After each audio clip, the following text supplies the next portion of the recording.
इथे आहे ना काहीतरी आलतच बरं का, आणि त्याच्यामुळेच कुत्री बघत होती, काहीतरी विषय आहे.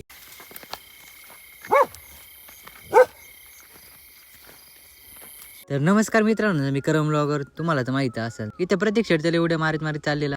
नवीन फोन मध्ये नवीन फोन.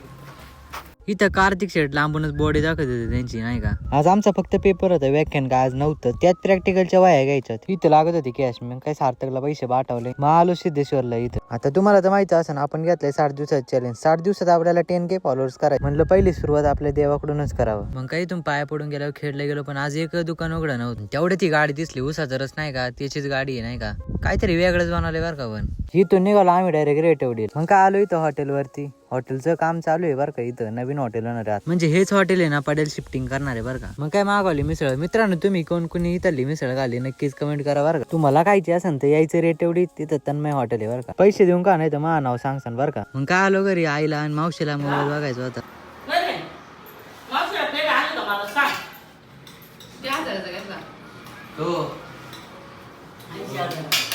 मग काय आलो पेटला इथं निशू शेट वाकडा तिकडे नाचतात. मग काय तिला न्यायचं होतं दवाखान्यात गावात. ही काढत होती इथे केस पेपर, तोपर्यंत म्हणलंय पोर म्हणत असं काय करते. आणि आज पेट पण बंद होतं, सगळी दुकानं बंद होती पार बाबा. काहीतरी खायला घ्यावं म्हणलं, भेटलं नशीब एकाच दुकानात. ते आईला म्हणलं तोपर्यंत खालीच बसून आलो आम्ही वरतून. गावात काय थंड भेटलं नाही, त्याच्यामुळे हायवेलाच न्यायला आलो. मग काय घरी आलं, मोटर चालू करायची होती, टाकीला पाणी नव्हतं. ही खोक पण एवढं हालत आहे, एका दिवशी माझ्या बोकंटी पडाय बसले. आणि ही आमची विहीर आहे बरं का. मग काय टाकीवर सर खालीच थांबायचं होतं. काळी मस्त आहे की झोपलेली थंड गारायला. मित्रांनो, ब्लॉग आवडला असेल नक्कीच लाईक करा बरं का.